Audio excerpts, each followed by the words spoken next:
Hey everybody, have you considered starting a podcast? We here at Screwball give Podbean a high level of recommendation. Podbean has given us the ability to easily bring you Screwball each and every week on all of your favorite podcast services. Use the link podbean.com/screwball to sign up and save up to 35% annually. You can also use the link podbean.com/pro/screwball to sign up for a business subscription. Happy podcasting. Hey everybody, welcome back to Screwball, a baseball podcast, your home for everything baseball. I'm your host, Mike Lepre, here with my co-host, Frank White. Hey, how's it going? This is our second episode of our biweekly top 10 series that we're doing. Last week we covered the best starting pitchers and best relievers of all time. This week we're going to cover the best DHs of all time, the best catchers of all time, and the best first baseman of all time. Now last week was kind of our inaugural episode into doing this, so the way we did it last week was we kind of read off each other's lists, went 10, and then Frank's 10, my 9, his 9, and back and forth and went through the whole list. But this week we're going to change it up a little bit, and I'm going to run through my top 10 list. He's going to run through his top 10 list, and we'll kind of discuss, and in between, we'll discuss each player and, anyone that we think is worth mentioning, some honorable mentions we still got. So I think we should start with... Well, before you get into it, we just want to also mention that with these position players, we went by what position they played the most games at. That's true, what they're most memorable for, what position they're known for. So in outfield-wise, we went by if you played more of your games in total outfield, then we marked you as an outfielder. We would mark you at your outfield position you played the most. So if you played left field more than you played right field, then you'd be a left fielder. But as long as you had more games total outfield, you're listed as an outfielder. So some of these guys, they could be on different lists. In some places you'll look, but this is where most lists, the majority of the time, this is where they're going to be. And then especially DH-wise, we went by, if you DH'd more at the position than at, let's say first base or outfield. So some of them, like I said, some lists might have them at different positions, but I would say most lists and most of the time, this is where the positions they should be ranked as. So don't be surprised if you see some guys, they might not be, oh, well, he kind of played more first, but he's known for left field, and we're going to put him left field, something like that. Yeah. So just, take that, make a note of that. Yeah, like for example, we have Jim Thome on our first base considerations, but if you look at a lot of lists, he's on DH lists as well.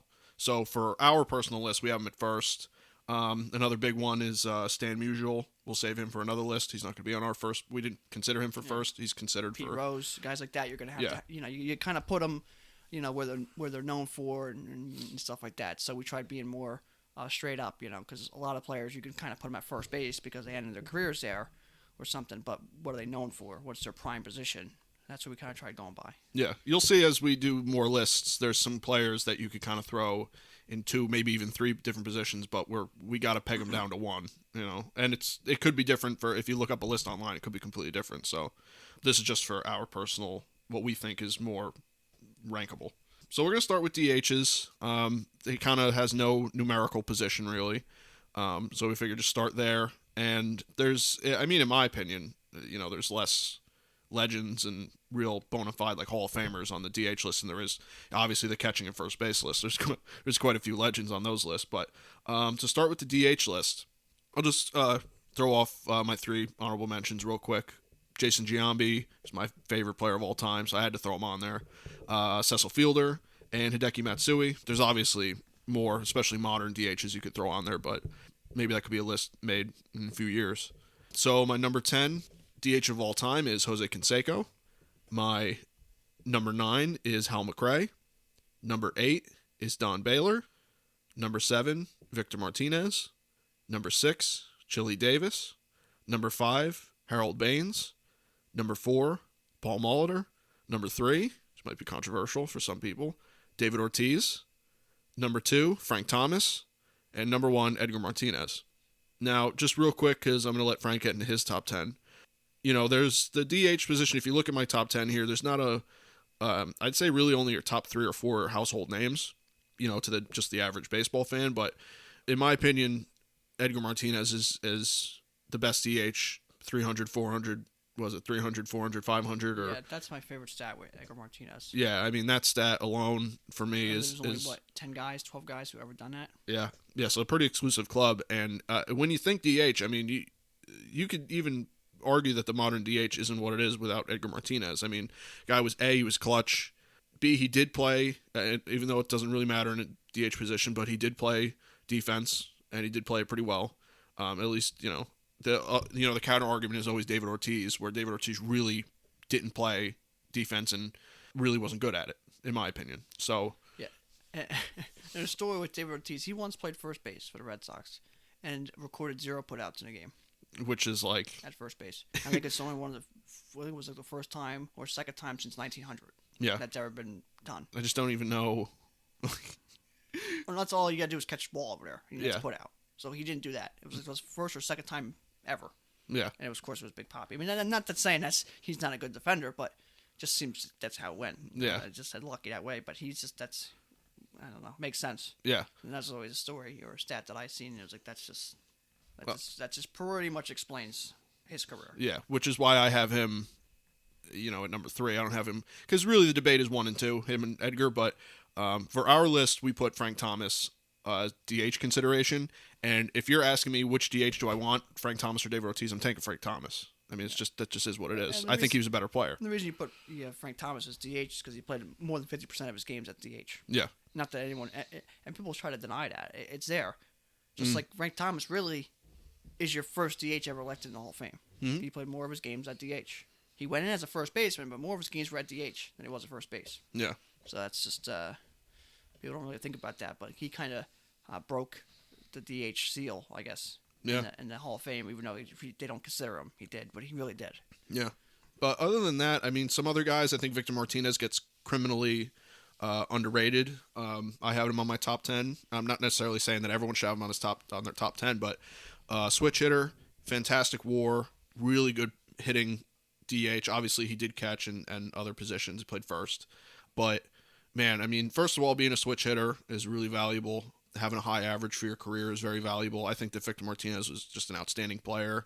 Some other guys like Paul Molitor, I know that's kind of a little bit more of an obvious choice, but Paul Molitor, great career, great average, great WAR. A lot of my consideration does go into WAR, because, if you have a higher WAR defensively, then that's just, if you have a higher WAR at DH, then offensively you had to have been just that good, because then you're just overriding all the fielding stuff. But yeah, some just throwing guys out there: Chili Davis, Don Baylor, Hal Mcrae, Jose Canseco. These guys all had great stats. The reason Jose Canseco I have at 10, not quite as high as the steroid stuff, and he's just a big goofball. Off the field issues. Yeah, so for me, I think stat wise, if I was going purely off stat and not the guy, I think that he probably would be higher on my list. But it's like the same thing I made with Roger Clemens 2 weeks ago with.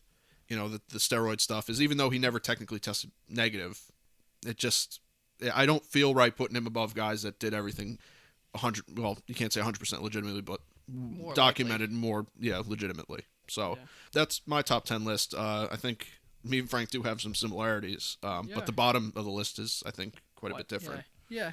Just to start, I have some honorable mentions here. I usually get a couple more than Mike goes into, but some of them we already heard are on Mike's list.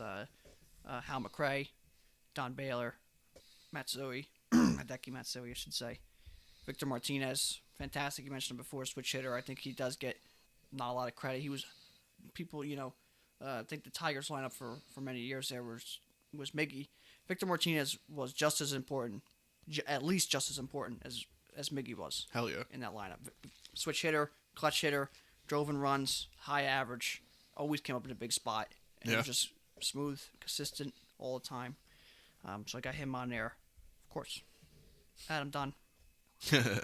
And not just, if you go look at his stats, I don't think he DH'd more than he played other positions, because he DH'd more, when he got to the American League. But, if I'm not going to be able to sneak him in anywhere else, so I had to put him in on here. And another reason I did want to put him on here is because the day and age we are in baseball, he was the king of the true 3 outcomes. Yeah. And that's where we are. So he was kind of the starter of that, if you like it or you don't. So he kind of impacted the game that way. Yeah, they consider him like the granddaddy of that stuff. So, yeah. So had to put him on here. He's my boy. So I hit a ball from Ohio, Cincinnati, into Kentucky. So only guy ever, different state. So Come on. Look it up. My boy right there. So next one I want to mention, Mike Sweeney. That's Mike loved him because I think his name was Mike. Yeah, I was a kid and I was like, his name's Mike. Yeah, his name's actually Mike. He used to just come up as Mike. Right there, Mike. So but really a good player.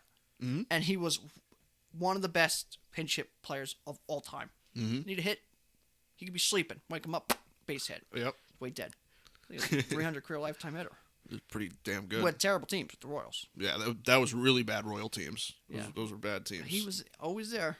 And my last honorable mention, I want to mention Ron Blomberg, and that's because he's the first DH of all time. Yeah. He was the originator of the DH, so I had to throw him on there. Sure. But to get into my list, number 10, I put Dave Kingman. It's a good pick. Because, he was like the righty Adam Dunn, and he just mashed the ball, and he was a maniac. Mm-hmm. Number 9, Chili Davis. Mm-hmm. Number 8, Harold Baines. Harold Baines is actually, a lot of people consider him one of the best DHs. The reason I put him 8 is because without this recent Hall of Fame induction, which he definitely deserved, definitely deserved because he waited such a long time to get voted in, Mm-hmm. I think people forget about him. Sure. Without this Hall of Fame value, you don't really hear Harold Baines ever. So I think that's why I kind of lowered him to 8 compared to where you could have easily put him. Mm-hmm. Number 7, what else is there to say? Jason Jiami. Good. I put him there. I know the steroids and stuff, but he cleaned up his image over his end of his career. Impact to the game with the young players and still the possibility of managing. And his numbers, those couple of years there, even though he was kind of playing first base with the A's and the Yankees, he was MVP. Yeah. High average, always walked. He was just really, really good. Yeah. So I had to put him on there, even though the steroid. Yeah, his peak years are if you were to do a peak year list, I mean, his peak years have got to be up there. Yeah. You know? And he cleaned up his image and stuff like that. And it's a DH list, It's something where the position isn't real deep yet. So, you could put him on there as of now. Mm-hmm. Number 6, put Paul Molitor. You already kind of said about him. He was just a great hitter. Yeah. A long time. Longevity was great for him. He had a really high WAR, like 80 or something like that. He just always hit. Yeah. He just always hit. Mm-hmm. Number 5, Cecil Fielder. And I got Cecil on here because he didn't play that long, but he DH'd. That's what he did. But those 5-6 years, though, he was just really... he just smashed the ball. He sure did. Came up, he knew what he was doing, just kind of swing for the hills, crush the ball, big goofy, look on his face. Just kind of epitomized the DH look. So, put him on there. Sure. Number 4, I got Jose Canseco. And I know with the steroids, again, allegations, and if he took them or not, and it's off-the-field stuff, like I think he went like a year trying to tell people that he blew his fingers off on his hand, but he didn't. Not quite sure where his end goal was or what he was trying to get in there, but the stuff he used to say, you could hit a softball farther than Judge could hit a baseball. I'm not sure if he could. I'm sure he could get pretty close, but I'm not sure. He always has to be in the news. Mm-hmm. He's always been that way, but he was designed to be a DH. Oh yeah. And he just mashed the ball on if he's on steroids or not, upper decks and everything. And then, obviously, the reason I put him at DH because what's his memorable fielding moment? The ball hitting him in the head. So, obviously, he wasn't very good at there. Yeah, not much to talk about there. Yeah. Number 3, David Ortiz. That's what he did. He's DH. Mm-hmm.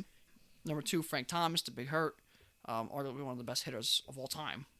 And obviously, played more DH. Fantastic. And Edgar Martinez, I got number 1. Edgar Martinez is one of my favorite players of all time. I rooted for him to get in the Hall of Fame. I would tweet stuff for him to get in the Hall of Fame. I'd retweet stuff to get in the Hall of Fame. I would tell Mike that he should be in the Hall of Fame, like Mike had a vote or something. I'd always tell him that he needed to be in the Hall of Fame. He's one of the best hitters to play baseball in the last 50, 60 years. If you had to make a top 10 hitters list in the last 50 years, he's on the top 10. Top 10 hitters all time, you could probably put him somewhere. Maybe not top 10, but you could argue him up there. Oh, yeah. 300, 400, 500. Always came up with big hits. Ask Mo. Couldn't hit him. Couldn't stop him. Mm-hmm. And I don't care what they say for any other player. And they say it with Big Papi for some reason. Edgar Martinez saved baseball in Seattle. Yeah. Not Ken Griffey. Not Randy Johnson. Not A-Rod. Edgar Martinez. Who got the hit? In 95. Who always hit. He was the man. Did what he needed to do all the time. And the DH award named after who? Edgar Martinez. You don't get the award named after you unless you're the best. Mm-hmm. Not the Big Papi award. It's the Edgar Martinez DH award. So that's why I got him number 1. Yeah, I think that's the biggest. Because when you think about DH list, I didn't even know. I couldn't think of more than like 4 or 5 guys when I was doing the list. But it's always between Ortiz and Edgar. And me and you have always. Frank Thomas, if you consider him a DH. That's if you consider him a DH, which we do. I think that he could easily be he one. wedges. Yeah, he wedges right in between them. I think that he is better than Ortiz. Yeah. And Ortiz does have steroid allegations. You do have to consider that. And Frank Thomas was straight Yeah. across. And the big hurt. Yeah, I mean, Great nickname. And Edgar Martinez is kind of like, maybe you could even compare him to like DJ LeMay, who you compare to him, where he's just, no matter, that style of hitting like never goes away. You know what I mean? Like that style of hitting always, even when you're 38 years old. Exactly. Yeah. So. I mean, granted, Ortiz did have good seasons as he got older. Frank Thomas had good seasons when he got older. But, I mean, that style of hitting Edgar Martinez have is just, like you said, you consider him one of the best hitters of all. You could consider him one of the best hitters of all time, and I do. I wouldn't necessarily, like you said, maybe put him top 10 anywhere in there, because there's a lot of great hitters all time. The last 50 years, yeah, it's hard to keep them off. Mm-hmm. 300, 400, 500. Only I think 12 guys or 8 guys ever done that. Yeah. 300 average, 400 on base, 500 slugging. To explain it a little bit more. Oh, he only DH. He only doesn't matter. It doesn't matter. Okay, he was the best at it. It's just like reliever and closers. Oh, what do we do with him? Well, there's a handful of guys who are almost, they're the best at it.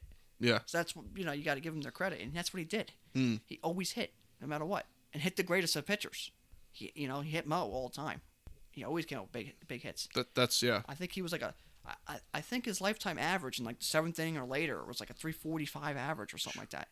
I think it was something more 330. It was up there for that 7th inning or later. That's obviously the biggest parts of the game. And he played on some teams that weren't so great with the Mariners. He played on some good Mariner teams. Oh yeah. But he played some not so good Mariner teams. Yeah, sure. So. And for me, I do consider WAR when I'm making this list, and I just, Ortiz, if you really look at Ortiz's stats, I mean, yeah, he's got the 550 home runs, something like that, which is great. That's a fantastic stat. But other than that, his average isn't, he's in the 280s, I'm pretty sure, 270s, pretty good. His WAR's in the 50s. It's not, I mean, look at Paul Molitor's in 80, I think. So, you consider that. You consider, Let's just get right down to it. The bit of defense he played was not good. Yeah. Terrible base runner. Mm-hmm. No speed on the base. Yeah. And I don't want to, be this guy all the time, but take him out of Fenway and give me his stats. If you want to use that argument for Colorado, then you got to use him for all Yankee Stadium too. But you got to use it for Fenway too. Because if you're a lefty, you can hit a ball 110 feet to the left field and you're getting a base hit. Mm-hmm. I mean, Wade Boggs used to say he loved it. He used to use it all the time. Yastrzemski, guys like that used to just pepper the ball off the wall. Because it's not that far out there. Yeah. If it says 210 or whatever, it's about 110. You're lucky. So take him out of there. If you want to use that, if you're one of those people who say, Colorado enhance your stats. In Fenway, Yankee Stadium, those stadiums definitely enhance your stats. Oh, so yeah. Use that stat against them. Where does that put them? Imagine all the doubles that got taken away off the monster and home runs, and off hits the and average and RBIs and everything that gets taken off. Yeah. And then you can say, there's away games. Well, there's away games you get to go play at Baltimore or New York and Yankee Stadium. Yeah. And not Tampa Bay's not a, it's kind of in the middle of the pack, and Toronto in the middle of the pack. So I mean, it wasn't playing at these hard, stadiums to go hit at. No, it wasn't like he was playing in San Fran. Yeah, San Fran, or he wasn't going playing at Old Houston, 430 feet in dead center field. Yeah. Wrigley with the wind blowing in. So if you're one of those people that want to use the stadium thing, you got to take that into effect too. Yeah, I don't want to. I mean, I don't want to crap on Ortiz. He was a great hitter. I'm not gonna sit here and act like he's not my number 3. Yeah. But it's just I'm making the case more for Edgar. Is what I'm trying to say. What's his WAR? Do you have his WAR? Who? Edgar Martinez. Edgar Martinez. I'll look it up right now. I think if I'm not mistaken, 63, 65, something like that. If I'm not mistaken, Ortiz's was in the 50s, and Edgar Martinez is pushing 70, 68.4. So and he was a little bit better runner and a little bit better defender. So that's going to help, even though they're DHs. That's going to help compared to Ortiz's. Yeah, and he played a little bit. I wouldn't say more difficult a position, but he played a corner infield position. I believe he played. He played third.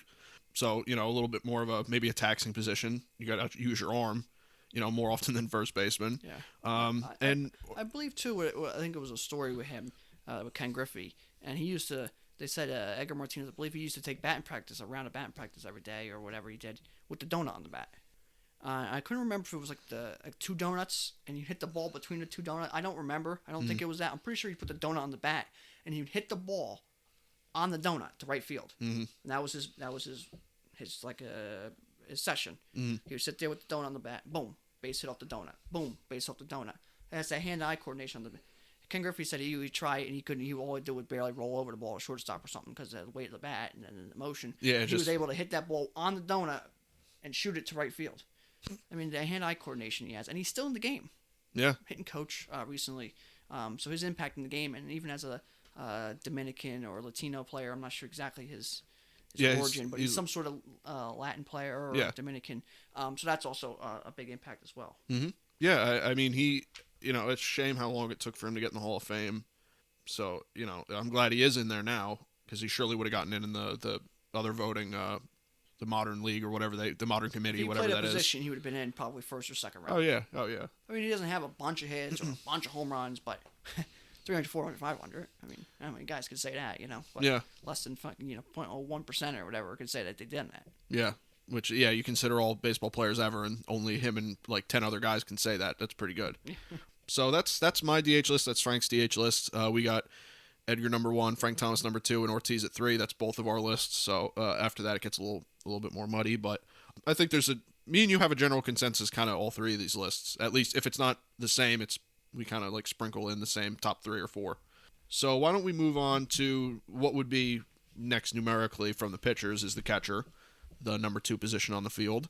This list, I had a tough time with 1 and 2. I ultimately came to the number 1 that I think a lot of people come to the conclusion of. But I'll give my case as to why I did have a hard time once I get to it. So my top catchers of all time, let me give my honorable mentions first. I got 4 of them. And there's obviously more, but that Frank will get into. But, I usually just keep it a little 3, 4, 5. Roy Campanella, Buster Posey, Joe Torre, and Jorge Posada. Jorge Posada may surprise some people because I think Roy Campanella, Posey, and Torre you kind of find on some lists. You're a Yankee fan. No, that's not the reason, though. You're going to get into right now. Yeah. We both kind of. I mean, Jorge, I wouldn't put him on my top 10. I think it would be pretty extreme to put him on anyone's top 10. But it matters what you look at. I'm not saying he should be on top 10, nor do I have him on top 10. Mm-hmm. But it matters what you look at. Yeah. Because you look at postseason success, a switch hitter. Then you can, you can argue him. Yeah. That's pretty much what you're going to say right now. Yeah, that's exactly it. He's got 5 World Series. He was a switch hitter. Switch hitter stat. If you're a switch hitter and you got good stats, with Jorge did have pretty good stats. And he always caught. Yeah. He always caught. What do you have? 1 year, maybe 2. Yeah, towards the end. He played DH. Yeah, kind of towards the end of his career where he didn't really, obviously your legs go, after a while. And defensively, he was, I think, average. Yeah, he was a good catcher. Yeah, and he had some injuries early when the guy trucked him with the plate, really hurt his arm. Yeah. But really, he was an average catcher defensively, and then offensively, he was above average. Yeah, and obviously, I believe he fell off the ballot for Hall of Fame, which Hall of Famer, is he a Yankee Hall of Famer? Yeah, but is he a Hall of Famer? If he wasn't Probably a switch hitting catcher, I don't think you could really make much of a case. But as a switch hitting catcher with his offensive stats, you can go, make a case. Postseason success, everything considered. Yeah. One of the reasons we want to talk about him a little bit here is because that is one of our buddy Dom's favorite players. Yeah. And he really likes him, and I think he even argued that you could maybe put him at the bottom of a top 10 list, but he even kind of knew kind of his place. Yeah. So that's why we kind of wanted to mention him a little bit here. Yeah. Plus, you'll see our top 10s. You'll see why you can't. It's kind of hard to make room for him. Yeah. But my top 10, starting obviously from 10 to 1, is number 10, Yadier Molina. Number 9 is Bill Dickey. Number 8 is Joe Mauer. Number 7 is Mickey Cochran. Number 6 is Carlton Fisk. Number 5 is Gary Carter. Number 4 is Mike Piazza. Number 3 is Pudge. Number 2 is Yogi Berra. And number 1 is Johnny Bench. Now, real quick What? Ray Shock. Oh, no. No. Fuck no. He's not. No. Unless you only care about defense. Even then, you can put him 10. I seen him like 22 on a list. I deleted the list. I'm like, get out of here. Oh yeah, I did see him on one of the longer top 100 lists. I saw him and I was like, nope. I see him 40s. I'm like, okay, yeah, all right. And I see him 20 something. I'm like, no. Yeah, no, don't even start with me. No, 240 average. Hall of Famer though. He's Hall of Famer. So let me start at some glaring. Obviously, no, I just can't with Ray Shawks. No. Let me get into my list here real quick. So let me start obviously with my top 2. I did alternate between Berra and Bench a little bit because if you look at their stats, they're almost identical. I'm gonna be honest. Yogi Berra did have a better average. I think that's one of the more glaring. And the championships, Frank just threw up the 10-finger 10-finger waggle. But yeah, Berra had obviously more World Series. Obviously, he's one of the winningest players, managers, whatever, in all of sports. Yeah, so you can't take that away from him. So you had that. He had a big difference in average. I think Bench only had like a 260 average for his career, which for a catcher is pretty admissible. The end of Bench's career kind of hurt that average though, a little bit. Yeah. I think for the most part he was like a high 270, 280 average for most of his career. I think the end of his career kind of hurt a little bit. But obviously it's a stats, though, so you got to take him. Yeah. That's a stat. You can't take it away from him. Exactly. And there were two main reasons for my putting Bench at number 1, Berra number 2. I don't even know if this is even a controversial thing, because I think most people have Bench at number 1. But my big thing was looking at WAR. I think Johnny Bench had an 80 points higher WAR, and was, in my opinion, leagues above Berra defensively. Especially, he played a little further, closer to modern era, so it might be a little bit more, different play style than Berra had to, endure. And plus, Berra did play different positions. So that might have... They both kind of played... Yeah. I was just going to say that. They both had versatility. Yeah. I mean, Bill Mazeroski's home run... went right over Yogi's head. In left field. Yeah. So... Which people, I don't even know if people know that much. But, yeah, two big differences for me was Bench, I think, is more of like... you talk to people like maybe mine and Frank's dad. My dad in particular, the reason he played catcher was because of Johnny Bench. And he wasn't even a Reds fan. He was a Yankee fan. So, I think that goes universally to that generation and further generations down. I think Johnny Bench really is like that iconic catcher, even though Yogi Berra, obviously everyone knows Yogi Berra and his Yogiisms and stuff like that and the winning ways of Yogi, but for the reasons of the high WAR and the catching prowess, and I think that just Johnny Bench, especially defensively, is just like Mr. Catcher at this point. I think that he's, for me, I had to put him at number 1. But some other guys just to get into real quick, because I'm gonna let Frank get into his top 10 is Pudge and Piazza at 3 and 4. Both of them played through the steroid era, and obviously they have the questions of the steroid stuff. And you look at both their stats, statistically, it's like I said with Canseco. I didn't put Canseco high because of the stuff, but Pudge and Piazza had, I think, well, you would think less of the steroid aura around them. Pudge more so than Piazza, I think. But, man, Pudge's stats are pretty ridiculous defensively and offensively. WAR-wise, he's very high in WAR. I think he is just a little bit behind, like 10 points behind Bench. Piazza, a lot of people make the argument he's the best offensive catcher of all time, while average to below average defensively. But Piazza's offensive stats carry his WAR very high, and he had a very good offensive career. Gary Carter and Carlton Fisk are my next two. Both guys that are iconic catchers. Carlton Fisk maybe even more iconic, but Gary Carter had, I believe he had a better WAR, and I believe he had a better average to end his career, although statistically I believe they were kind of close. And then just, two guys I want to get into, Joe Mauer and Yachty. Joe Mauer just recently retiring, and Yachty still playing. Yachty, I have at number 10 because his WAR is a little low, and I think his career's, he's still got some time to play, and I think that with time, I think by the time he retires, I think he will be higher. But Yachty overall, statistically, doesn't wow me as much as some of these guys. At number 8, Joe Mauer, he does have a higher WAR than Yachty, has a higher average than Yachty and all that stuff. Mauer, though, was kind of plagued. The reason I have him kind of low, some people might not even have him in the top 10. But I have him 8 because the end of his career kind of hurt his case, for a higher bid on the catching list. You're in between guys like Mickey Cochran and Bill Dickey on my list who have very high WARs, and although played in kind of a bygone era of baseball now, but man, they had like 50, 60 some WARs, had 312 averages. I mean, they were very good. But in a modern era like this, where the catching position is almost kind of phasing towards a more of a platoon role, Yachty and Mauer are, you got to have Yachty on your list, in my opinion. And Mauer, I think I could see going either way, is how I'm feeling. Mauer, I'll talk about him a little bit here, because I have him as one of my honorable mentions. Mauer, as a catcher, had good numbers. Once you moved him to first and DH, his numbers were almost useless at those two positions, because you take the average and what their expected numbers are supposed to be at those positions. He just didn't do it. As a catcher, he had great numbers. He didn't catch for all that long because of injuries and moving him and wanting to keep his offense, and his offense fell apart. Yeah, he was very good for a 5-6 period, 7-year period. I mean, what, he win MVP twice or something like that? Yeah. He never, one of the better catchers right there. But it was a short 5 years spurt of it. So that's why you kind of put, Mauer, it's kind of hard to put somewhere. But anyway, I get into my honorable mentions. I'm going to start off the mess here, right off the bat. My first honorable mention is actually Piazza. Yeah. I have him off my top 10 list, and I want to get into it because, we got some Mets fans, I'm sure, that listen. So the reason I got Piazza and I'm going to say I got him at 11. It's not like I got him like, he's honorable mention, he could be 15. No, he's 11. He's 11. And the reason for that is, one, he's minus defensive runs saved in his career. As a catcher, which is supposed to be a defensive dominated position. Not saying that you have to be only defense. Don't get me wrong, but you got to be good. You play touching the ball every single pitch. You're making every single call. Literally. You got to be good, and he was below. Steroids. He's intertwined with that for his whole life. It's gonna be. This is how it is. Offensively, he's one of the better hitting catchers. You put him probably top 3 hitting catchers, maybe at least top 5. But defensively, really hurts him, I think. And then the little bit of steroids that swirl around him, I think, mess with his career. But the story is great. You know, getting drafted like 1999th pick or something crazy like that. The literal last pick in the 60th round or because, something. You know, Lasorda knew his father and owed him, you know, something. The home run, you know, the 9/11 home run. The Clemens whipping the bat at him. You know, Clemens hitting him and knocking him out. Yeah. The moments he was involved in are iconic to baseball. One of the greatest Mets of all time.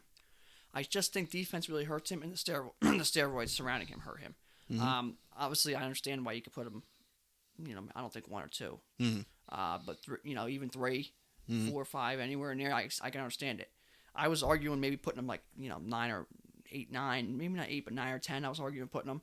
But something just told me, I'm like, I don't know. Just didn't feel right for some reason. That's why I got him as 11, essentially, on my list here. So, you know, I know a lot of Mets fans and people are probably a little crazy about that, but, you know, I just wanted to get into it a little bit. And similar, I kind of talked about with Pedro, even, why I kind of left Pedro off my pitchers list. It's just, you have that weird feeling, for me at least. So, just wanted to mention that there. My next honorable mentions, though, Joe Torre, Maurer, again, Benito Santiago. I don't think people give him as much credit as they should. Very long career. Yes. Mickey Cochran, who Mike mentioned. Ted Simmons, who very good defensive catcher and caught some unbelievable pitchers in his lifetime. Yeah, it's a good one. And Bob Boone.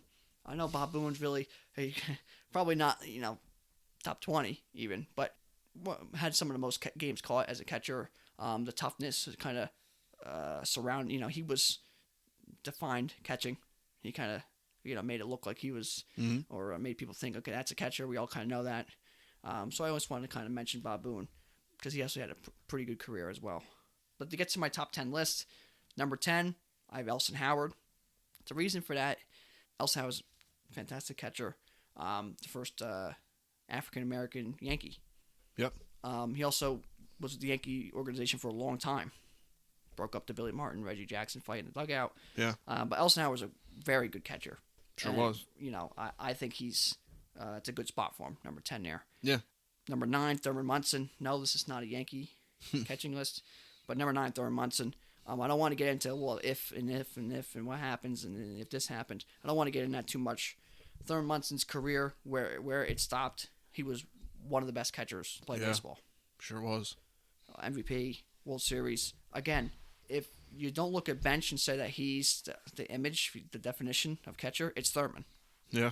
The mustache, the toughness, the dirt flying around, getting ran over at the plate and getting up, throwing the ball, doesn't matter. You know, the newspapers with the Bronx Zoo, you know, it used to be, and the images of him. He was just a steady force for the Yankees. Yeah. And almost like a calm to the Bronx Zoo, to the craziness. Sure. So, but if you do want to get into the little bit of ifs, his career, he's probably a top 3 catcher of all time if he was able to play out another 4 or 5 years of his career. Probably, yeah. But I got Thurman 9, and I think he, a lot of people, they want him in the Hall of Fame. I don't know where I'm at with that, but, you know, I'll give him this. I'll give him, you know, he's one of the best catchers. Yeah. Number 8, I got Pudge. I hate Pudge. I know you do. I really don't like him. And the reason is because the argument that he didn't take steroids, I think, is laughable. I don't think how you could look at him and say he wasn't on steroids is beyond me. It's like trying to tell me Barry Bonds wasn't on steroids. Yeah, he's a big boy. You know, his head swelled up, you know, 10 sizes. Yeah. You know, Pudge was on steroids. That's what I thought. I always did. He was a bowling ball, 5 foot tall. You know, looked like a, you know, like Grolem from Pokemon. He would run out there catching. You know, I think his stats got helped at the end of his career by just playing till he was 50 years old, just jumping on teams. But Pudge had, if you look at his numbers, he had great numbers. Defensively, he's going to always be one of the best defensive catchers. Mm-hmm. So no matter what you do, you're going to give him that. But with the steroid stuff around him, I don't know with Pudge. And I never felt like, you know what, I need Pudge to make this team good, because he never was really on a good team. Yeah, Rangers a lot. That doesn't help. Yeah. You know? So I never felt like that's our missing piece. We got to get Pudge compared to some of these other guys who are on here. So great intensity, and he was a really good player. Just that steroid thing always bothered me. That's really what made me kind of dislike him, was like how he's not on steroids. It was like the easy saying that he wasn't on steroids. It's like, how could you say that? Nah, that's where I am with Pudge. So got him 8. So whatever. Number 7, I got Roy Campanella. You know, that's pretty self-explanatory. Mike already kind of went into it. 6, I got Bill Dickey, another old-time catcher, but was always there and just always did his job and was a big part of a lot of those teams. Yeah. Number 5 is Gary Carter. Mike had him at number 5. Yep. So we were right on the ball there. Multiple positions, the heart and soul of the Mets. Great for the Expos. You know, what was his nickname? The Kid or something like that? Or something like that? So, yeah, something like that. Yeah. Something with, because he was always energetic and running around, maniac. And it's a shame that we lost him a couple years ago. Yeah. But great player. And really, he fit that Mets pinstripe. Yeah, he did. Even he fit the Expos, but the Mets pinstripe with the little orange and blue stripes on the side just kind of fit Gary Carter. Made him really look like he belonged there. Yeah, I agree. Number 4, Carlton Fisk. Even though I always thought, even as a kid, I was like, he's only remembered for that one home run he waved at fair. Which is probably his most famous moment. But he is obviously memorable for a lot of other things. But great player, great offensive catcher. Mm-hmm. That's what he was. He was a great offensive catcher. And that home run waving at fair, it's iconic. Yeah. Caught by accident, if you know that story. Yeah. But great, an iconic moment and a great catcher and rivalries he had with some of the other great catchers in his era. But great catcher there. Number 3, Mike had him dead towards the bottom, Yadier Molina. I got him 3. People are probably thinking I'm crazy. I think Yadier Molina is the greatest defensive catcher of all time. I take him over anybody defensively. Arm, knowledge of the game, blocking the ball, everything. It's just always the same. Always the same. You never got to worry about it. Toughness, throwing the ball back to first base, snap throws, getting the guys out, throwing the ball in the money to second base, getting them out. The intensity when needed, the ability to calm a pitcher down, the ability to talk to an umpire without noticing and getting that call. Defensively, he's the greatest catcher, and that's what bumps him way up. Offensively, he worked offensively to make his game so much better. Yeah. He used to be not a great offensive catcher. Decent, not great. He made his game 270, 280, 290 hitter with home runs, RBIs. He comes up in the biggest moments and gets hits. I think he's, if it wasn't for such a storied franchise with the Cardinals, he would be one of their greatest players. Oh, yeah, sure. Multiple champion and always came up in big spots. I love Yachty. Like I said, I think he's the greatest defensive catcher of all time. And I got him 3. 2, Yogi Berra. They say he was pretty good, huh? Yeah, I'll say. Commercials back in the day and icon. And pop culture and all that kind of stuff. Yogiisms and all that crap. He was just always around. Yeah. A big icon. Kind of like Joe Namath for football was Yogi for baseball, kind of. Yeah. Mm-hmm. Always had these crazy things that never made sense, and that's his Yogiisms, but obviously he's fantastic. I don't go into much. Yogi Berra, he's 10 fingers, 10 rings, so. Yeah. Number 1, Johnny Bench. He's the greatest catcher of all time. The iconic image. The Big Red Machine was because of Johnny Bench. Sure. Consistency, always played. The toughness. He really brought the toughness to that Reds team. And again, I think he kind of settled down that Reds team, similar to what Thurman did for the Yankees in those times, because you had some guys on the Reds who just everyone wanted to talk about, and I wouldn't talk about. And then you always had that building block, that foundation was Bench.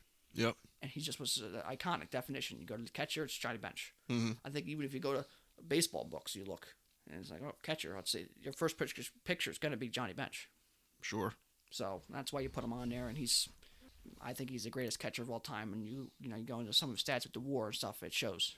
Yeah, it was like Yogi Berra, we have at number 2. He had like a 50-something WAR, and Bench's was like 80. Like it was like, and he's like leagues above basically everyone else at catcher. You know that defensive prowess and the offensive. And I think his offensive stats, his average was kind of low, but his offense he's probably second best offensive catcher of all time, top 3. Yeah, gotta be top 3 at least. Mm-hmm. I think you can say, well, his average kind of dipped, like I said, late in his career.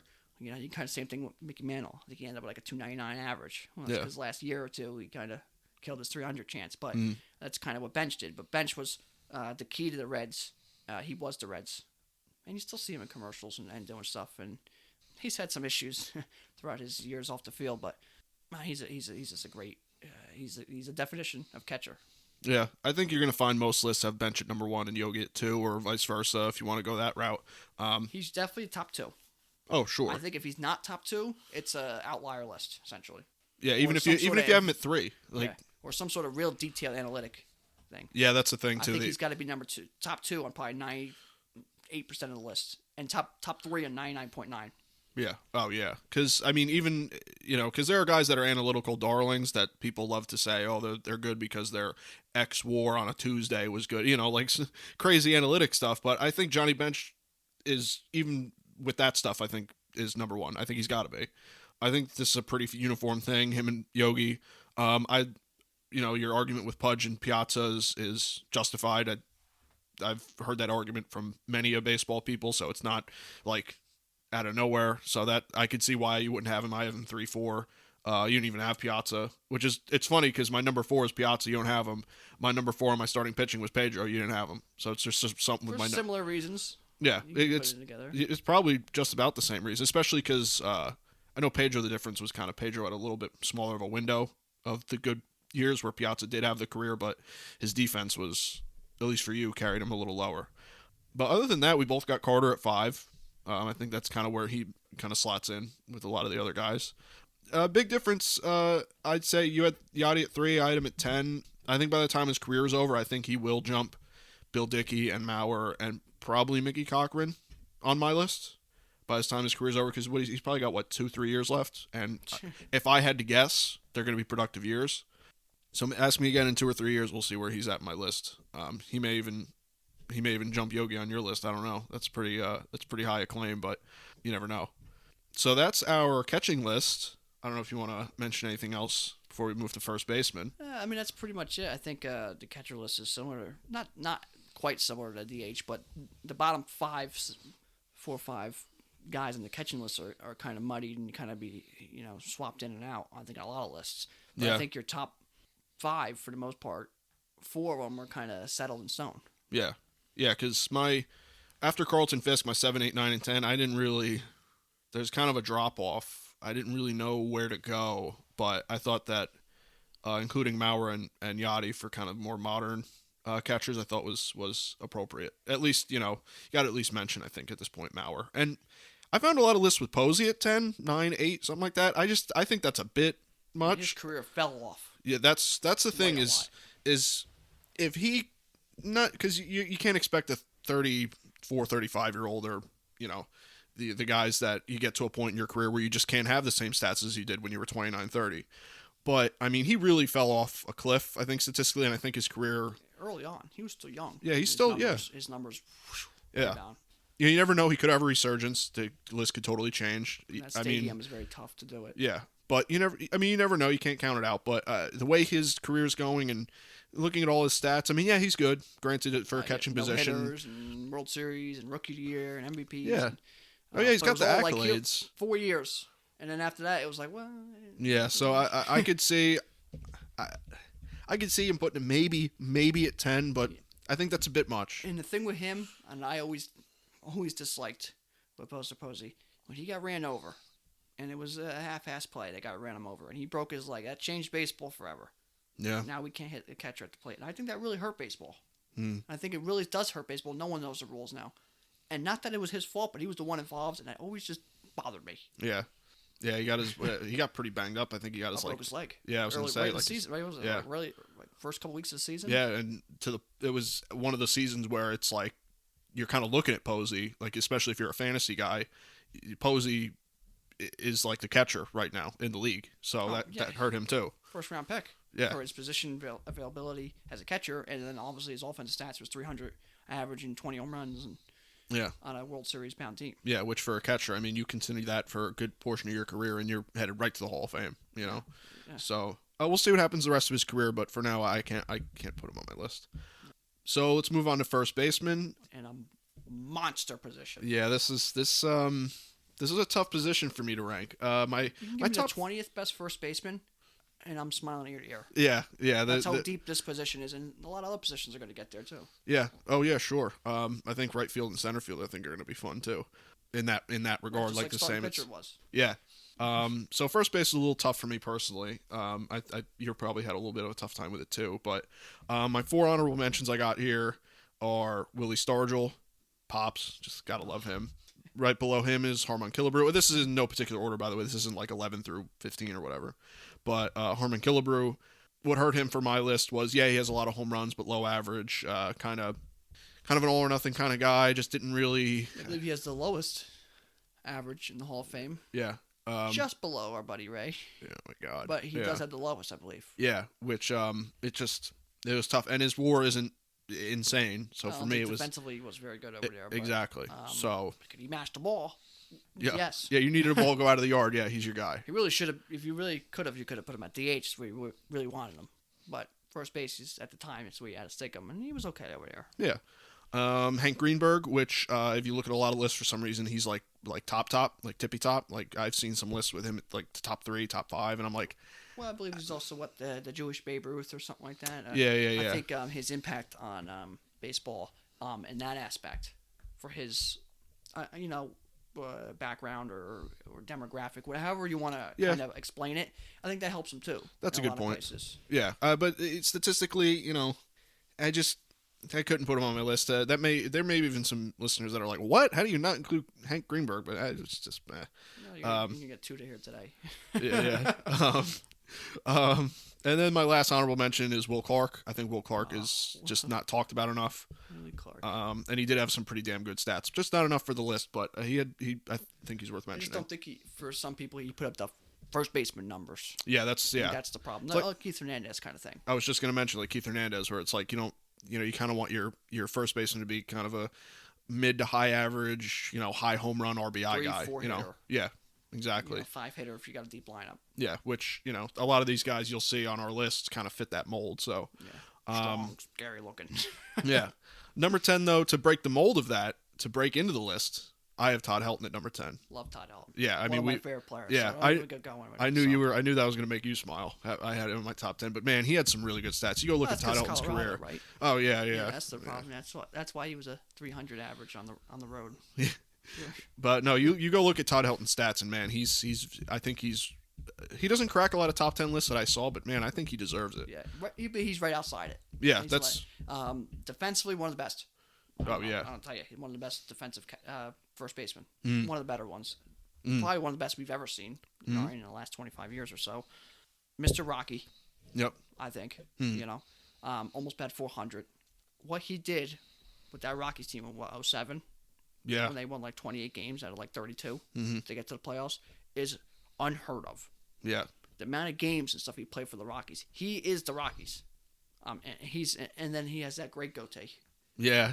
Like an iconic look. Yeah, and then that play, remember, where he wasn't even close to first base and the umpire called him out because it was the perfect angle. I always remember that. Yeah. Late in his career, in the replay. But yeah, as a hitter, come on. Yeah. He almost batted 400. Yeah. Like twice. Mm-hmm. Like he batted 380, I think, or 379. Something like that, yeah. Yeah, he was fantastic.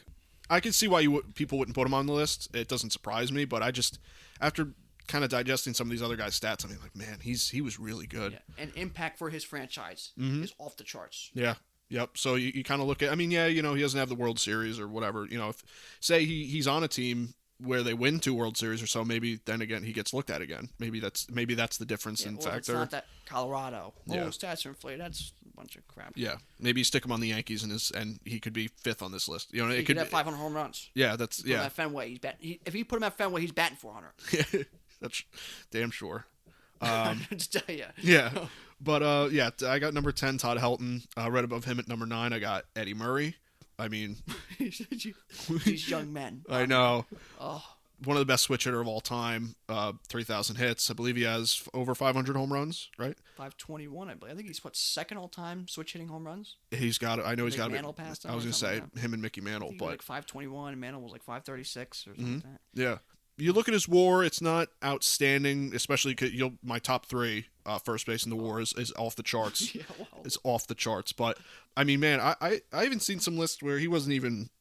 I seen a list where he wasn't even top 15. I'm like, how do you? That's not even real. Like, how do you 3,000 hits, 500 home runs? How do you? I don't know. I know the first base kind of loaded position, but man, yeah, switch hitter. Yeah, switch hitter. So Most Eddie Murray. games ever played at first base, Eddie Murray. Yeah, Remember that. Yeah. So So, which I mean, he was awesome, great Longevity. player. I believe he was the player you mentioned our last episode with him and Goose Gossage. He stayed in the box. Yeah, with that big mustache and he was another one, kind of iconic image for first base. That strong, that mean, and what he meant again, what he did for the Orioles in those years. I mean, he was the meat of the Orioles. Yeah. He's exactly what made the Orioles good offensively. They're like, okay, we're just gonna. Here he comes. All right, there he goes. There's our runs. Yeah. There's your Earl Weaver 3-run home runs. Yeah. That's why. There's your guy. That's why you had Eddie Murray, because he was gonna hit a home run against a lefty, a righty. If you threw with your glove, it didn't matter. And then if you got down to first base, he was just gonna look mean. You didn't say nothing to him. Yeah. I mean, I agree with all that. He's awesome. I love Eddie Murray. It's funny on my list. You have a guy like that, and he's number 9. It's like you're in for it with a list. You know what I mean? Number 8, I got Jim Thome, part of the 600 home run club, and how can you keep him off? Buddy Dom's favorite player. That's his favorite player, and he was such a polite, kind, smart baseball guy. You see him on country boy. My dad always said. Yeah, just a strong, like Midwestern farm boy. Oh yeah, he's a big boy. Yeah. He's on MLB Network, and he always offers good insight, especially on hitting, because 600 home runs. Yeah. I believe he has some front office stuff too. But I think the Indians or the White Sox or I think it was one of those teams he had some front office work with. Yeah. And there's always been some minor rumors with him coming into coaching, which would be great. Yeah, he'd be a great coach. He'd be a great hitting coach. He could do it all. He's a great player around baseball, and I would have him higher, but his average wasn't tremendous. His hit total and his WAR was kind of kept him a little lower. But I mean, 600 home runs, man. That you got to give credit where credit's due. There's only 9 guys that have done it, something like that. And how many clean? Yeah. That we know of, or that or relatively clean. Yeah, I mean, in the 2 of the top 4 are big steroid guys. So yeah, Sosa's on there. Sosa's on there. It gets questionable. So to have someone like that do it clean and such a good guy for baseball, you gotta have him on your list, in my opinion. Sure. Number 7, right above him, is Miguel Cabrera. Now he was actually kind of my big surprise for the list. Actually, other than one other guy I'll get to, but I was going to have him lower on the list, even like 10 or something, because I do think he has good stats. But you look at his career stats, Miguel Cabrera's got some pretty damn good. He's been around a while, obviously. And you look at his career stats, and man, he's really good. Yeah, I mean, just that alone. I mean, man, hasn't been done since Mickey Mantle did it back in the 60s or whatever was the thing, or whoever did it. But Ted Williams, wasn't he the last one on the AL? Maybe it was the AL. No. Oh yeah, it might have been in no. No, I think Ted Williams was the last Triple Crown. It could be. I forget, but actually, I'll look it up right now while I keep talking. It was full league Triple Crown, like full.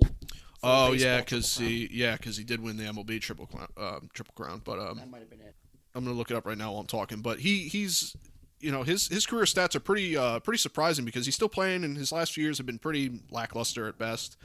He's had his moments, obviously, still, but you look at his you look at his career numbers, and he's pretty eye-popping, some of the stuff, especially his WAR is pretty good too for a guy that's defensively is pretty not great. And base running. Yeah, and base running's But hitter, a very very clean hitter. Right field, left field, center field, power. Yeah. Base hits when you need them, and clutch. So. You were on the right track with the Triple Crown. The last guy to do it before him was Carl Yastrzemski, so you were on the right track with the Red Sox. But I think. Trying to look at all league Triple Crown. They have AL and NL. But either way, Mickey Mantle is on there in 56. Yeah, Miggy, awesome player. You go look at his stats when you want to consider him now, because his career is coming kind of in the twilight of his career.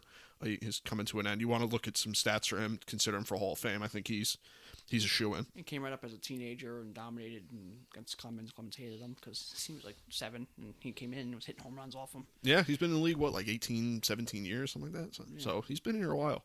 Above him at number 6, you got Willie Mccovey. Just unbelievable player. I know Frank loves him. Yeah, he's really hard to keep off this list, and it's even harder. I got him at 6. It's hard to keep him off your top 5, really, if I'm being honest with myself. But I mean, great WAR, good defensive guy, a lot of power. McCovey Cove is named after him. Stretch, his nickname. Yeah, he's smiling, the sideburns, and yeah. What he did for the Bay Area too, because not an A's fan, but someone who one of his more favorite teams is the A's. I like to look into that, and being for football Raiders, so they're in the Bay Area. Willie Mccovey's was like the man out there. What he did for the Bay Area and the people and stuff was awesome. Off the field, other than his one issue. You want to look that up, but what is off the field we did for the people of the community, and a community that still needs help, was awesome. But I mean, oh my God, this player McCovey Cove, and the dominant lefty power hitter, and the big guy, and they talk about Willie Mays, well, yeah, Willie Mccovey. Yeah, that's 500 some home runs, and the Willies. Yeah. So yeah, Willie Mccovey. Not much more to get into there. I'll let Frank talk about him in a little bit. Number 5, I got Johnny Mize, who is, for me, other than Miggy, my big surprise for the list, because I didn't even, I know the name. If you're a baseball fan, he's kind of, he's an older player. But when you look at his stats, I mean, WAR-wise, home run-wise, average-wise, RBI-wise, I mean, he was an unbelievable player. And I didn't even, again, like, if you're a baseball fan, you kind of know the names, even if you're not familiar so much with the stats. You kind of in your head have like a ballpark area where they're kind of at statistically, but he kind of opened my mind a little bit to a guy like him. He was really good. I recommend kind of looking up his stats and kind of digesting that a little bit. He was very good, and you kind of find him on the top lists for a lot of lists. Right above him, I got Jeff Bagwell at number 4. Now, Jeff Bagwell, another guy, this whole list, I mean, if you took the WAR of this list and compared it to the other lists, it's insane. But he had a great WAR, a lot of home runs. I think it was 450, somewhere in that ballpark. Not quite, obviously, a McCovey or a Tomey or a Murray. But 450, really high average, a lot higher average than some of these guys. He actually has, he has the most stolen bases in the live ball era at first base, as a first baseman. Yeah, he's got like 200 or something like that. Like 202 or something. Yeah. But he has the most as a live ball, not all time, because there's old guys who had a lot more. But as a live ball era, he has the most stolen base as a first baseman, which is a talent or a skill that not many first basemen obviously have, was being able to run. So, yeah, I mean, he could run. You always have the steroid question hanging over his head, which I think hurts him a little bit in the consideration. You do have to consider that. I never thought it was as egregious as someone like Pudge with the question, because you can't really, if he didn't get tested positive with it, it's hard to, Pudge is a little more obvious. Bagwell, you could make in your head, make it a little obvious, but to me it was never Bagwell really. You put with Piazza maybe. Yeah, it's kind of, that's a good comparison, because they it's always like went hand in hand. I think they always were hand in hand. Yeah, but I always just thought Bagwell had a sweet swing, and he always had iconic stance. Yeah. Iconic, like crab bent stance, Killer bees with the Astros. Yeah. I believe it's Biggio's birthday today. Yeah, it is. Buddy Joe's like half related to the guy. It's a miraculous story that we're not going to get into. Yeah. Him and Berkman and Biggio and Bagwell. I mean, what a lineup. 05, what a team. Yeah, it was a great team. Then my top 3, which is where the WAR just gets off the charts stupid. Number 3, I got Jimmy Fox, who is he was all right. Who's a legend around baseball. Double X. He was considered. He was kind of part of that era of Ruth, kind of that big, strong, lefty power guy. He kind of was like Bagwell. I feel like kind of built the same way. Mm-hmm. Yeah, he was mixed between Bagwell and Boog Powell. Mm-hmm. Yeah. Because man, I mean, he had 500 home runs, had like a 320-something average, high RBIs. His WAR was in the 90s. I mean, guy was just, obviously different era. You got to kind of put maybe a little asterisk next to guys like that. But I mean, Ruth played in that era, so it's kind of already, it's like that live ball era. So it's not like you're talking about Napoleon. Hitting. Yeah. You're not talking about Nap Lajoie and, Cap Anson, those guys. But yeah, Jimmy Fox, just outstanding player. Number 2, Albert Pujols, which, at this point, he's just, what do you say about Albert Pujols anymore? Golly, he's got the 600 home runs, got the 3,000 hits, right? Didn't he, he cross that threshold? Yeah. So 3,000 hits, 600 home runs, right there. Where do you even go after that? You don't even need to talk anymore. But I believe his WAR's in like the hundreds, 110 area. Just off the charts. So there's not much more to get into him or my number 1 guy, Lou Gehrig. I think Lou Gehrig's best first baseman of all time. His WAR is even more off the charts, like 120 or something like that. Iconic man around baseball. Iron Horse. The Iron Horse. He had that long streak that got broken by Cal Ripken in consecutive games played. We unfortunately lost him, and the disease, Lou Gehrig's disease, is named after him. But around baseball, he's an absolute legend. He was the hit leader for the Yankees for a long time before Jeter came along. Hits, home runs, RBI, WAR-wise. I mean, and defensively, he was good if you look at his defensive stats, which you might have to take with a little grain of salt back then. But man, I mean, you talk about first base, you think about Gehrig. If you think about really these top three guys, Gehrig, Pujols, and Fox, in my opinion. So Yeah. I kind of went on long enough with this list. So I'm going to kick it over to you if you have opinions on mine or if you want to just get into yours. Yeah, I mean, I got a lot of these guys we have similar on the list, so I'll kind of throw my little bit in because we kind of talked about them already. When you talked about them, it's hard for me not to say anything because a lot of these guys I really like. Yeah, we love these guys. So, but some honorable mentions I'm going to go through. First of all, my first honorable mention is the crime dog, Fred McGriff. The Hall of Fame Fred McGriff. For whoever needs to hear that. 493 home runs to 500 does not stop someone from being a Hall of Famer. Okay? Agreed. He's one of the greatest first basemen of his era, and he has a great nickname, and he was fantastic. So stop it. Put him in. Break. So, Fred McGriff. Agreed. He's an honorable mention. Todd Helton. Love him. Where he went into that. Another one who goes hand in hand with Todd Helton, Paul Canseco. One of the better first basemen. You always see him in the teens and all-time list. Somehow he fell off the ballot still. It doesn't matter. Great, probably the greatest White Sox. I mean, unless you count maybe Shoeless Joe, which some people don't even count, whatever. But he's definitely top 3 greatest White Sox of all time. Again, great goatee. What he did in 05, the Grand Slam. Getting hit in the face and staying in the game, hit a home run later on. Later in his career, I'll never forget him yelling at Grant Balfour. He walked him, and Grant Balfour was yelling at himself. He said, "What are you yelling at?" He started fighting. Love him. Paul Canseco, great. I think he should be a Hall of Famer. I think he got kicked off way too early. Next honorable mention, Steve Garvey. Yeah, really Don't underrated. Really credits him, but definitely a higher up first baseman. Not top 10, but top 20. You can arguably put him there. Sure. Rafael Pomero, flat out idiot, but if you go look at his stats, I mean, they're there. Yeah. I mean, you can argue him. He was a great hitter, but emphatically said he didn't take steroids, and 3 seconds later they're like, here's this thing that says you did, and he's like, oh. Yeah. So, got him on here. Jeff Bagwell, we already talked about. Miggy, already talked about. So those are some guys I wanted to throw out there. Some of my guys on my list, I think, are for the most part they make sense. Maybe a couple of them, maybe a touch higher than some people would have them, but they're all unbelievable players because this is such a deep position. And to start off, my number 10 is Tony Perez, who me and Mike talked about earlier. I was like, well, maybe is he number 10? Should I keep him there? And then you look at his stats again, and you're like, yeah, no, he's there.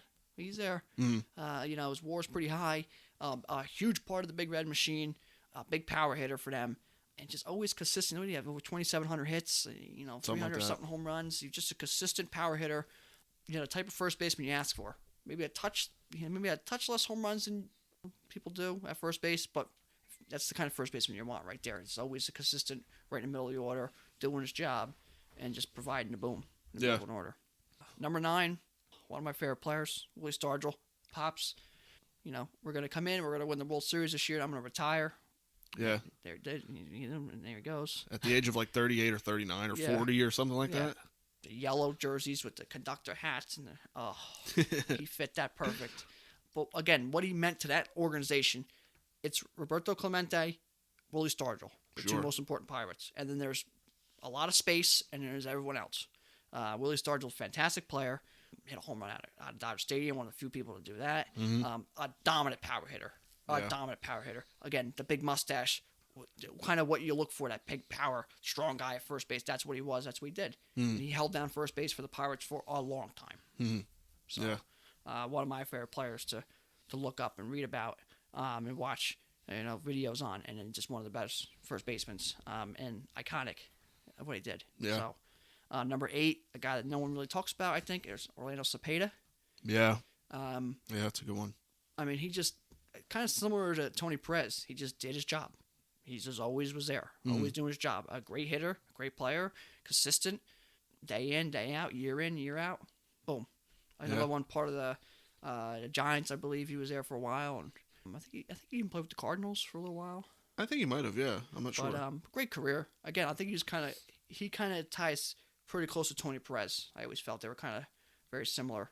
I think they get a little less credit than they should, those 2 guys. Agreed. Like I said, these guys could easily been in maybe the teens, but I just felt like they should, what they did is they deserve to be there. And if you gave me this 3 months from now, they might not be on my top 10. That's how quickly these could change because it's such a deep position. Yeah, I wish I could make room for them on my list because they're that good. Yeah. Number 7 is, I think, is going to draw some people's attention. And I have Mark McGwire. I forgot you got him. Over 500 home runs. The Big Mac. He saved baseball. I don't want to get into this again because we did it a while ago. But he saved baseball. I don't care how you put it. I don't care. I know he took steroids. I know. And that's why I got him 7. And that's why I argued with some of these guys and why we kind of lowered him because of the steroids. He admitted he took performance-enhancing drugs. He's trying to clean his image. He did clean his image for the most part. He, still coaches in baseball. But he saved baseball. Him and Sosa. I don't want to not credit Sosa, but he saved baseball. The strike, all that. He came out and saved baseball. That documentary, Long Gone Summer, one of the best you're going to see. He was just impacted the game at such a high level that he deserves to be there, even with steroids. Yeah. Without him, we're not having baseball. I don't know. They could put a statue in the Hall of Fame outside of it. I wouldn't argue it. That's how important he was to baseball. Yeah. Similar to Babe Ruth's impact after the Black Sox scandal. You need those iconic players, and they always step up when you need them, and he was one of them. Yeah. And then again, his numbers. I mean, he smoked the ball. Oh, yeah. 5 foot off the ground, it's 400 feet. Yeah. Crushed the ball. I mean, crushed them. Yeah. He came up as a big guy with the A's and smashed home runs. That was before his even steroids, the era and the accolations and all that stuff. Then he got even bigger with some of the steroids and getting older. But I mean, just iconic. And I always liked Mark McGwire, but I think he deserves to be the top 10 for his impact on baseball. Yeah. And his numbers speak for themselves. Yeah, I mean, if you want just to, because obviously, I didn't have him on my list, but the question of the steroid stuff, why people would keep him off the list, but he, the rookie home run record that Judge broke not too long ago and then Pete Alonso broke just recently, that went to Mark McGwire. So it wasn't like he just out of nowhere just had this stupid power. He always had power, which people don't, Outpowered Canseco. Yeah. I mean, he can do that. Mm-hmm. McGwire impact on baseball is going to be credited, and I think it's working its way there because he cleaned his image, and that documentary came out. He's going to get his credit at some point. I don't know how long it's going to take. Yeah. He might have to be gone and pass away before he gets his credit. But I think the steroids, everyone knows, the damage they've done, but these people still got to get credit. And I think he's going to get his credit, and people are going to really look at, man, did he save baseball? And I love Mark McGwire, and I just think that he was such an impactful player in the sport itself. Sure. That's why I had to put him there. And if it wasn't for steroids, he's up even higher because, I think if you put if you have Bonds' hit as many home runs at the rate McGwire did, Bonds would have I think it was 1,000 home runs, or 990 home runs. Because McGwire was home run, base hit, strikeout, home run, every at bat. Yeah. It was once or twice a game. Unbelievable. Yeah. And what he went through to get to that record, when everyone knew he was going to break the record, for 3 years, they're like, he's going to break it. We just don't know when. Yeah. And he did it. Fantastic. Yep. Sure did. So to get off of him, number 6, Eddie Murray, went into him, switch hitter, one of the best switch hitters of all time, arguably. You could argue maybe the best. First base, most games, Oriole legend. Again, big mustache, kind of fits that iconic first base look. Love Eddie Murray. Number 5, Willie Mccovey, stretch, McCovey Cove, fantastic. I already talked about him. He's awesome. Yeah. Awesome. I think an underrated legend to the game. Yeah. It gets mixed or missed and shuffled in until people really break it down or they're deep into the game. It kind of just gets shuffled and kind of, muddled with him, especially knowing, he played with Willie Mays and people are like, Willie Mays. Yeah, what about the other Willie guy? Yeah. He's not bad. Yeah, he's doing all right. He's hitting 500 home runs. Yeah, crushing the ball. Yeah. And smiling all up down the field. Yeah. And stretch. Yeah. He really fit that. A lot of people get called stretch, but he is stretch. Yeah. That's the stretch. Mm-hmm. Sure. So, I gotta love him for that. Number 4, Jimmy Fox.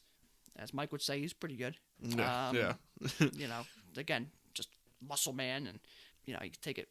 He played for a long time ago, so his stats and stuff. Some people put into question some of them, but great player. We already went over him as much I think as we can. Mm-hmm. Number 3, had him up the list a little higher. Jim told me, Dom, I got him 3. I got Mike beat. So I'll make him happy. Yeah, yell Mike. But Jim told me 600 and 12 home runs. Yeah, something like that. I believe he has the most pinch hit home runs of all time. and I believe he has 100 home runs with 4 different franchises. Yep. It might even be 5. I believe it's 4, which is the only player to ever do that. And I know the kind of pinch hit home runs are a little bit bigger stat. I think the 100 to 4 franchises is kind of like a crazy stat, I guess you could say. But it's still very impressive. Yeah. And he impacted every franchise he went to. Sure did. Every franchise. The Twins, the Indians, the White Sox, the Phillies, even Baltimore. He was there for a short period. It impacted them. People remember him, and they want him still there. And never forget the 600 home run he hit, and how much impact he had. And because he did it the right way, and he played kind of through that, and people always knew he did it clean, never a question. And I always think that really stuck in people's minds, and they really liked him and gravitated towards him because he was that Midwestern kind of country boy, that farm guy, and he was just country strong. Yeah. He did it the right way, and I think people really gravitated towards that because of that. Yeah. And that's why I got him so high, and he's just a great guy. And He 612 home runs. You can't. What's he, 5th with the clean version? Yeah, on the clean list. Yeah. He's a great hitter, like a 280 hitter for most of his career. And mammoth blasts. Oh yeah. Upper deck at Yankee Stadium, over the restaurant at Toronto. I mean, just mammoth shots. And he was just a nice guy. Yeah, that's true. One of the great people around baseball. Yeah. Number 2, I got Lou Gehrig. His career got cut short a little bit because he was old kind of when he, about 35, I think. He was already at the twilight of his career. But he lost a little bit of stats. Probably lost the 3,000 hits. Probably. Yeah. Yeah. First base, he's unbelievable. Numbers he put up and playing every day and struggling through that disease. Actually bringing light to a disease to help kind of get more answers. That people don't really think about too much. As much as, it's terrible that he had to go through that, for someone like that to kind of bring light to a disease like that to help. Similar to magic.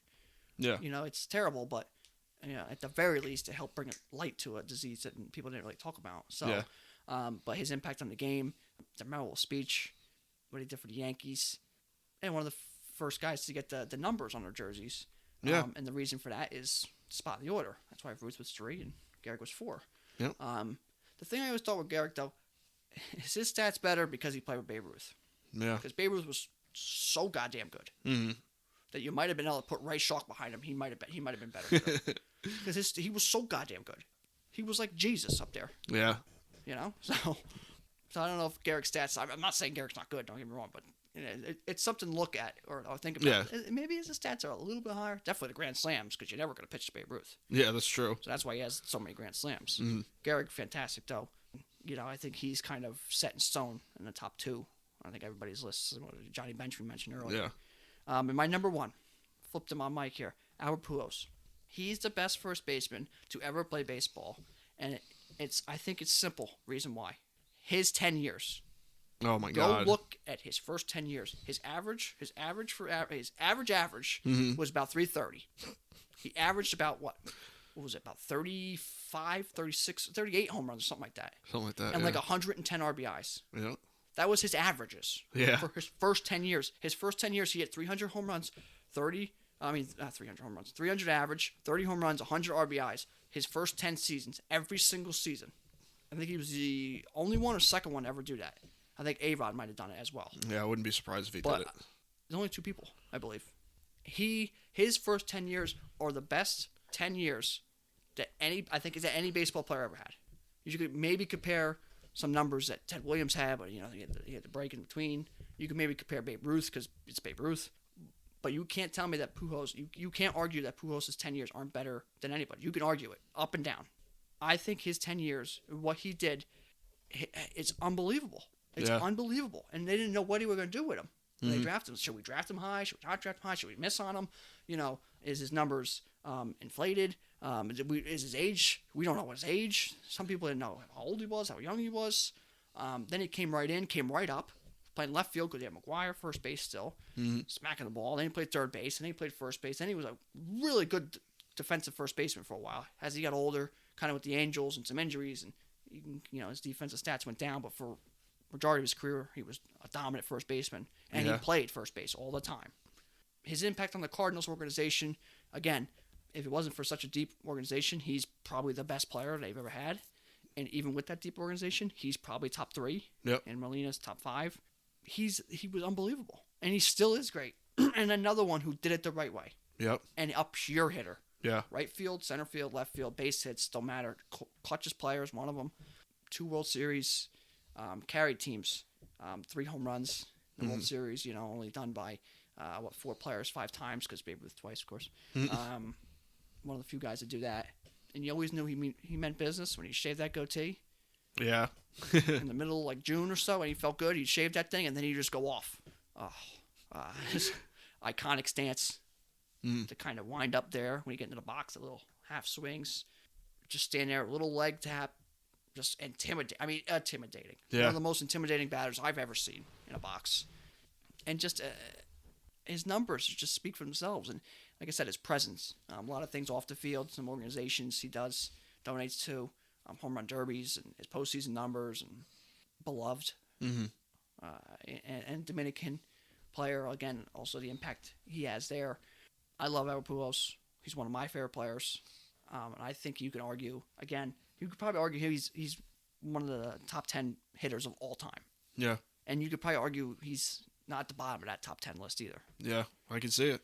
And I think he's the best hitting first baseman. I think he's the best all-around pure hitter baseball's ever seen.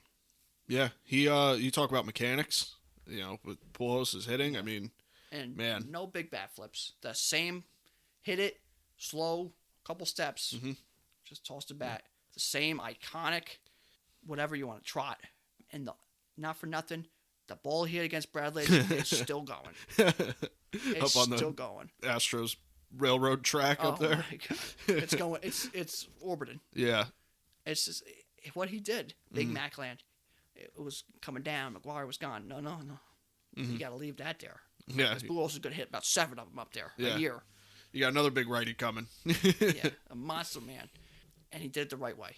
And like I said, I think his 10 years are the best 10 years anyone's played baseball. Yeah. I hope that he gets to 700. This 60-game season really hurt that. Not that I think he's within 40. So you give him 2 years, 262-game season years, where he doesn't get seriously hurt. Which he avoids most times, knock on wood. I think he can get there. It depends on what he wants to do with his career. Say he rides out the end of this Angels contract and he's done, which would be more than enough. Exactly. You don't need anything else to prove. You could left the Cardinals and retire, and you would still probably be my number 1 first baseman. Yeah. So, I do hope he gets that 700. It would be nice to have another guy in that 700 club that's clean, because the top guy is farthest from clean play. So I would like to see, it would be awesome just to see someone get 700 that way in our lifetime. Be cool.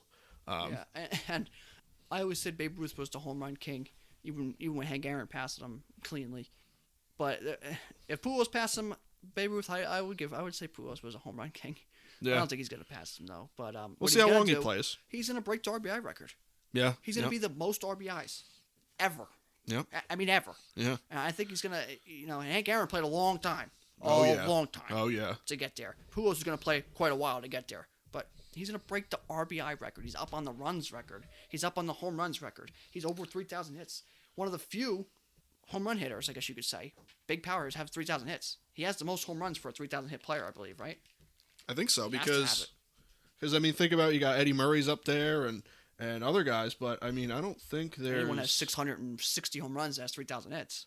And he's got more hits than A-Rod, and A-Rod's got 696 home runs or something like that, right? He's got more hits than A-Rod, so he's got to be. Yeah, you don't even think about the hits list. He's at like 3,200 something. He's going to be at 3,400, 3,500, something like that. That's pretty high up the list. Yeah. If you look at the 3,000 hit list, pretty high up there. And people, he's playing a while and his career hasn't been that great in these last couple of years. Really, he's still hitting 240, 245, 250. He's still hitting 20 home runs, 90, 100 RBIs as your DH. That's fine. Yeah. Is it Albert Pujols numbers? Obviously not. Mm-hmm. But you look at those numbers, you'll take that.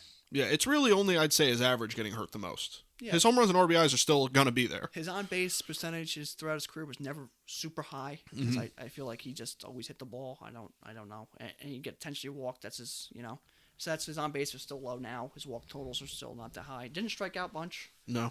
That's the thing you start seeing now, a little bit more strikeouts. And his defense, obviously, has gotten worse throughout the years because he's gotten older. He used to steal bases, smart base runner. Not fast, super fast, but he was a smart base runner. Yeah, which is big.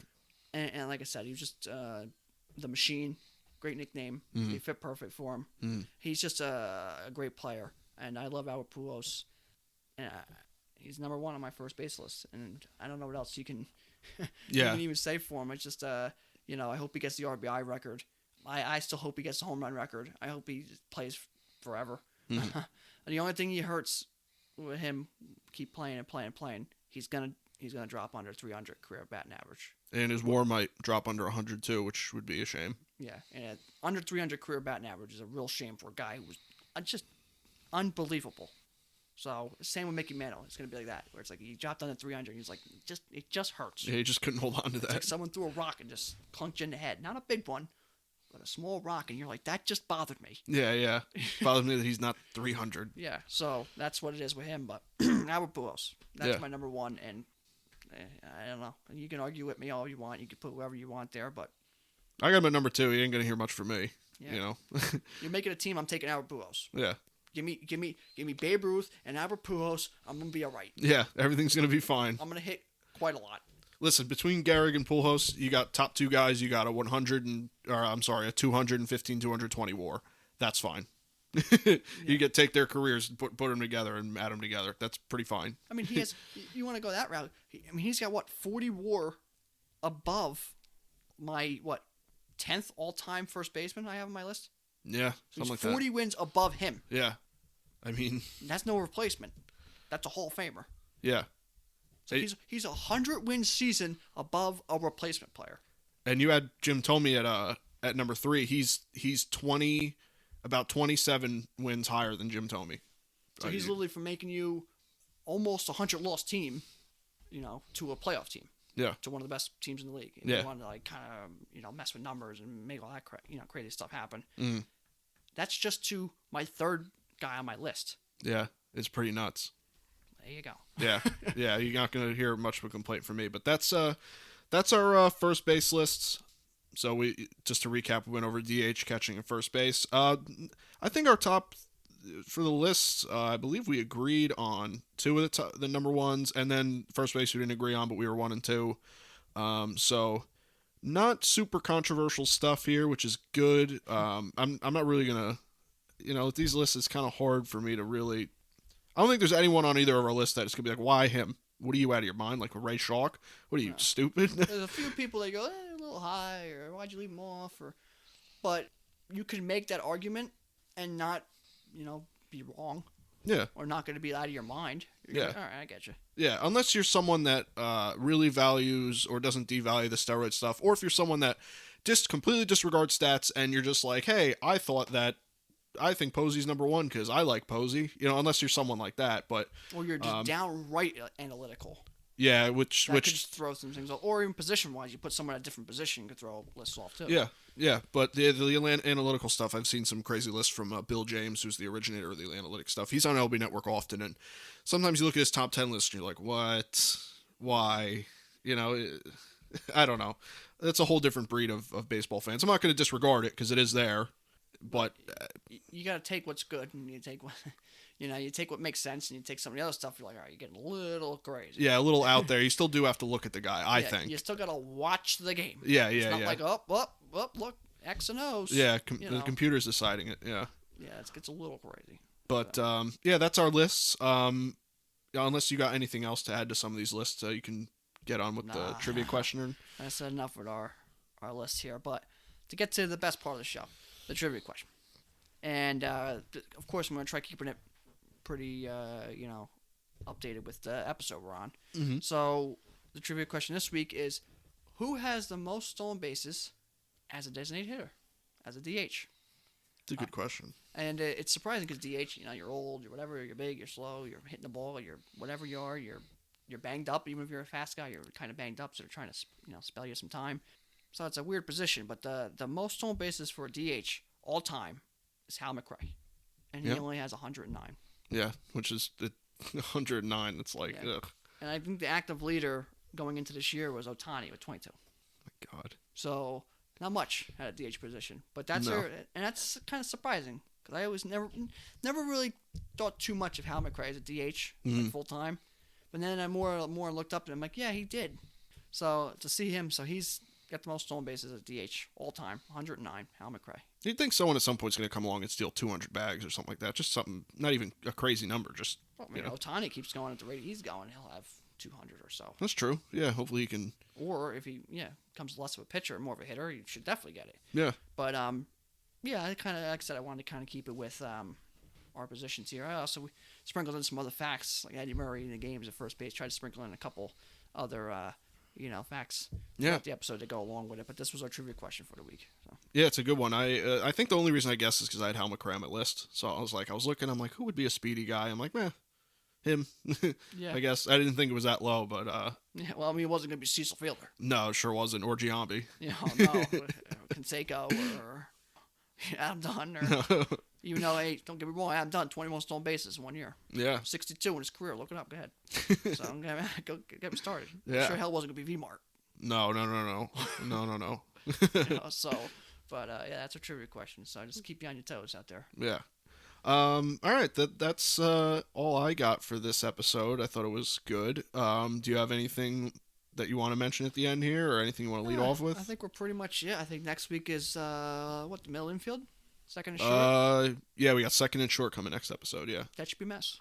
Yeah. That should be kind of similar to your catchers, your DH, not quite DH, but catcher role, where it's like top couple, and then like some old guys you're gonna see. Yeah. On these lists for sure. So that should be fun. Should be a little bit more crazy episode.